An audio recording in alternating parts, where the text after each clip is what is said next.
Welcome back to the Shop Mini RC, everybody. I'm Ken, and today we're going to look at our RX28SE from Reflex Racing. We did a build video on it right over here, and we had some issues. We ended up frying a motor. We've got a new one. We wanted to run the Furatech 4500. We have a temporary 5500 from PN in here. Basically what happened is one of our motor wires popped off the ESC board. That was our fault. We kind of bent it forward and didn't notice that we weakened it, trying to make space for the battery, and that caused the motor to end up running in like two-phase or however that works. Basically just running two of the three wires, and it caused it to overheat and it fried. So that was an issue. We also had an issue with a lot of brownouts on the ESC. Maybe it was the receiver, I'm not sure, but it was browning out. It felt like it was probably the ESC, just the way it was acting. We live in a high static area, very dry climate up in Colorado, so it's a pretty normal issue.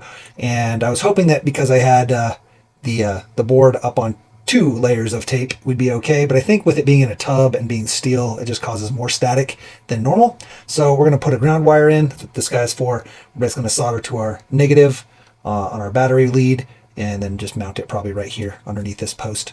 So we're going to do that. We're going to switch our motor, and then we got to flip our links here. We have our links the wrong way, and that's why we're kind of hitting on our battery rubber band battery mounts here. So we're going to flip that as well. So let's get started.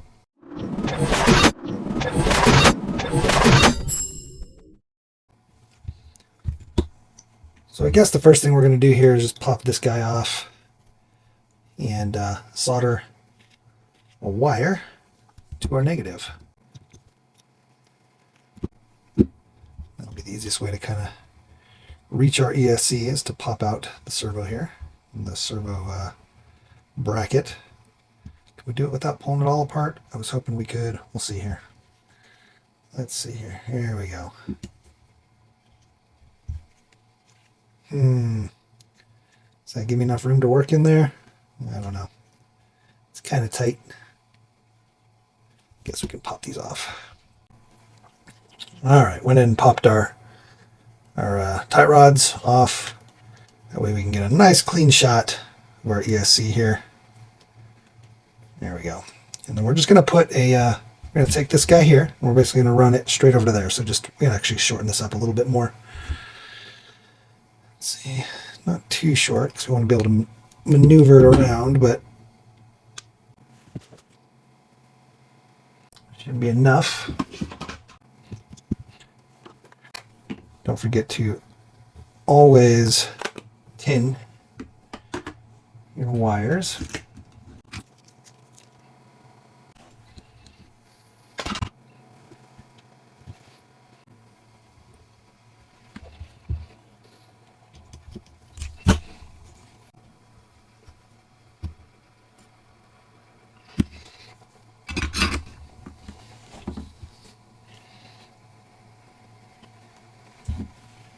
All right, so we've got our transponder wire and our battery lead and our ground. Seems good. Then we're just going to basically take this ground, we're going to hook it right there. So we're going to need to scrape off a little bit of the coating to make sure we get a good ground.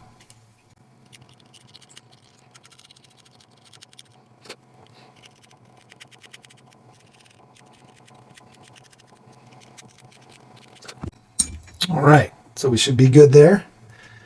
And now we can just take our servo bracket and get it back in there. Get our wires how we need them.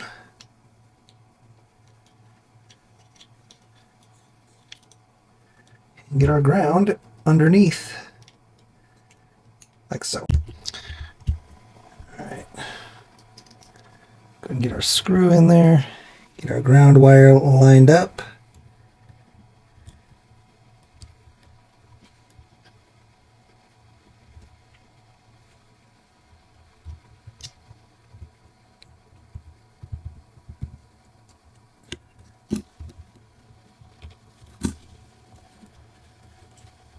Okay. We're not tightening it all the way down yet. We're just going to get the other screw in and then get our Ackerman kind of set, make sure our servo is straight. I think we had our Ackerman set all the way to the back. So maybe what we had, probably like right in the middle actually. You also want to make sure you're not interfering with any of your steering. No interfering with the steering.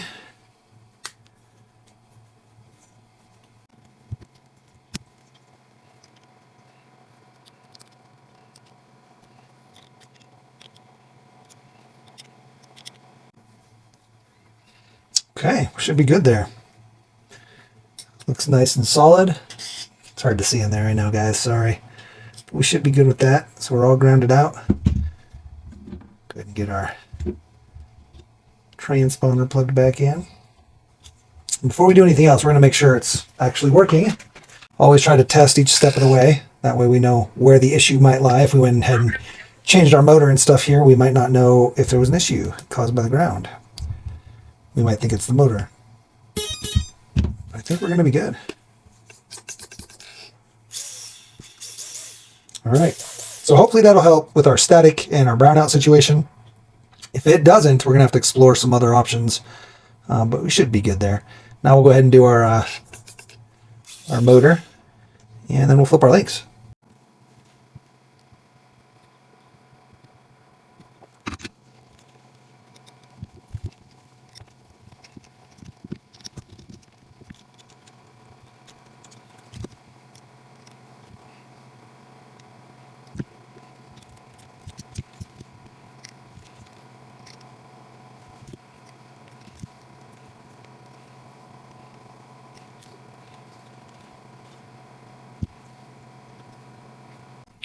So I like to make sure the pinion is centered right on the spur.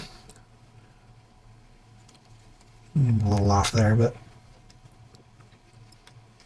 make sure you check your mesh. You want your mesh to be real good, not too tight, not too loose. There's a lot of mesh tricks. Everybody's got their own. We'll just feel it out.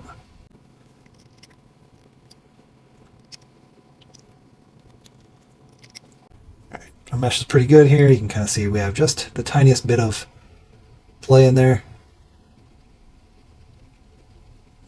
Not much at all. Nice and smooth. And we'll go ahead and solder our wires back on.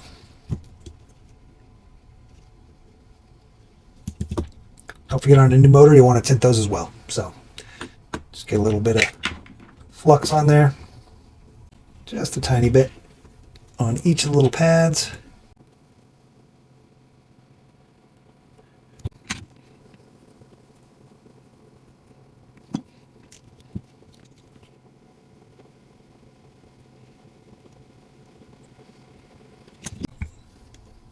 Okay, you can see we've got just a little bit of solder on each pad now. And that'll make putting our motor wires on super easy. Make sure you do them in the correct order. We know that this guy here is A.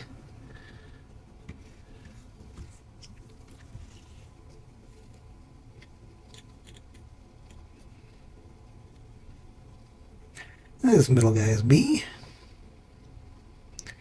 And this last guy here is C.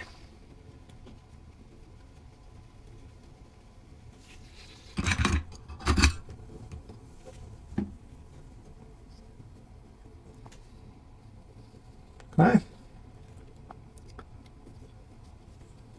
Let's go ahead and plug her in and check.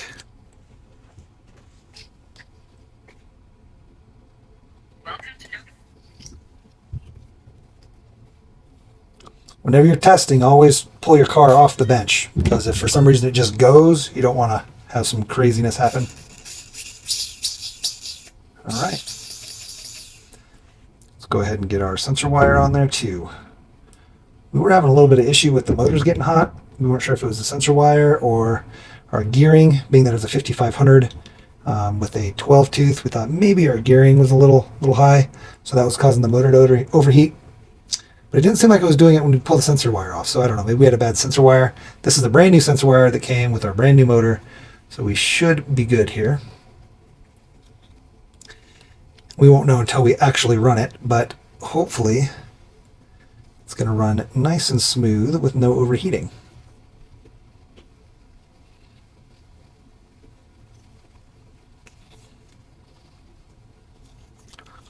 Let's turn it back on.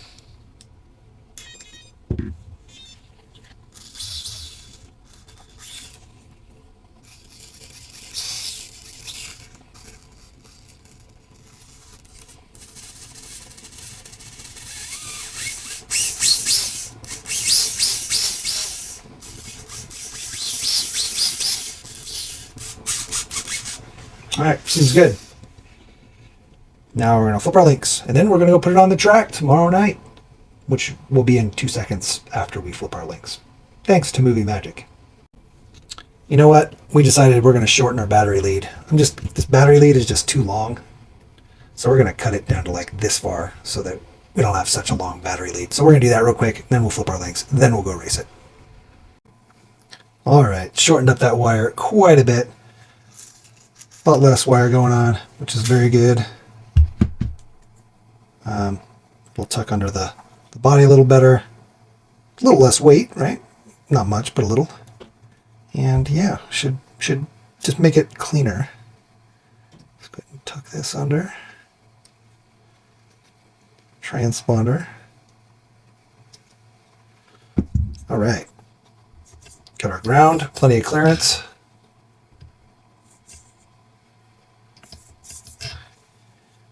I'm digging it. Main thing is we just got to make sure our plug here doesn't cover our transponder. So.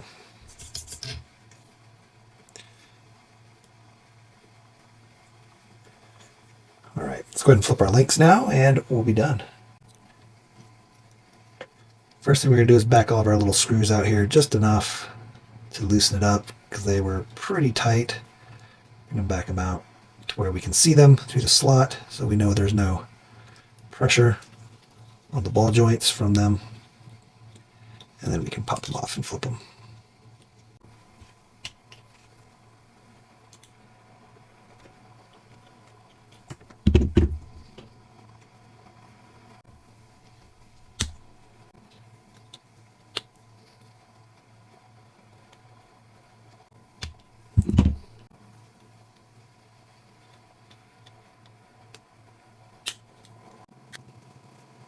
All right, yeah, that seemed to help a little bit, give us a little bit extra range of motion there.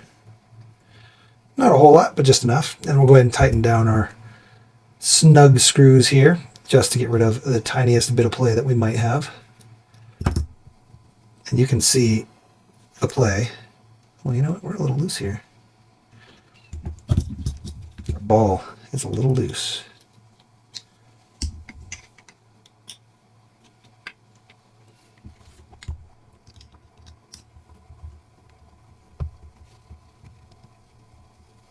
Now those should have been Loctited, so I'm kind of surprised. Maybe we missed those.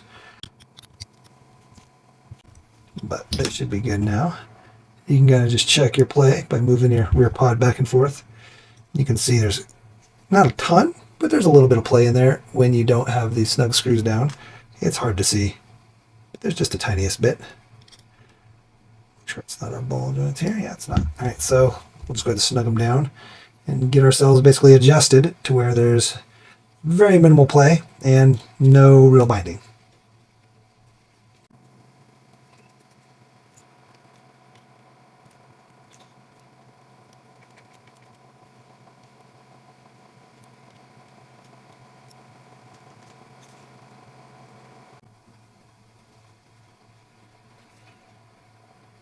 All right,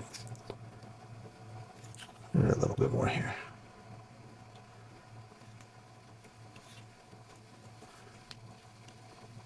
All right, we should be good. So we're going to go ahead and run it on the track, see how it does, see if we overheat, see if we get any brownouts. Hopefully we'll be all right, I would assume. We'll be back. A little longer than a few minutes later. So we went to the track, we ran it one race, and it caught on fire. I think we fixed the brownout issue. It wasn't browning out, and I think that browning out might have saved us from it overheating and getting so hot that it caught on fire. It seemed like it was running fine, and then it just stopped. Went over to the track, picked it up. The motor was super hot, and as I was walking back to my pits, the ESC, I guess one of the FETs or something, just, it was on fire. And so we ripped it out. You can kind of see here where it caught on fire. I'll show you a picture. We didn't have video, but here's a picture.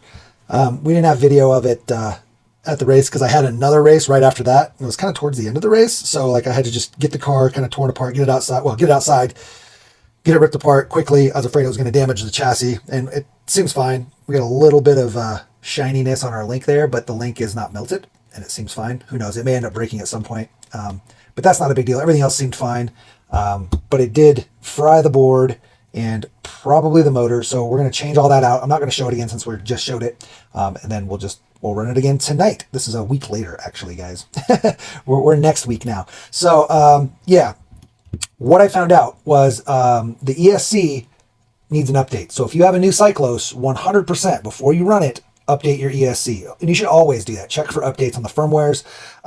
They had an issue with the sensor wire causing it to overheat. So it was confirmed that the sensor wire causes the motor to overheat and the board to overheat. Usually it was just shutting down. I think, like I said, I think it was shutting down partly because we were browning out and partly the motor was just overheating and shutting the ESC down. But this last run, I guess we fixed the brownout because we didn't brown out at all and it got hotter and hotter and hotter. And we didn't notice. I thought it was running good and it ended its life. So we got a new motor. We got a new ESC. We're going to throw that in, and like I said, we'll see how it runs tonight, and I'll update you.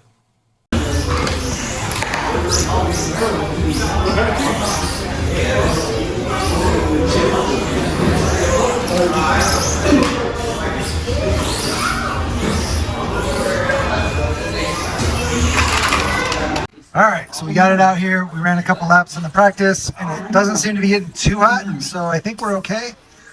But we'll see after the night of racing. We'll see. A few moments later. So that was our first heat, and we almost finished the whole race. The car seems fine as far as the temperatures and stuff, so that's good. But we took a hard hit, and our shock right here popped off. It didn't strip it. It didn't do anything. It seems fine. Maybe it was already loose. But yeah, it popped off and we couldn't finish the race. So still haven't finished the race with the car. Hopefully heat number 2. Here we go on the tone.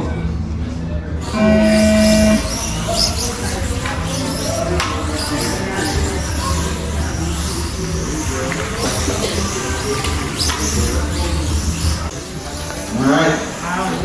We got Robert and Sal already in the 5-second club. Robert comes in with a 5.7. Sal comes in with a 5.8. All right, that was our first full race that we actually finished.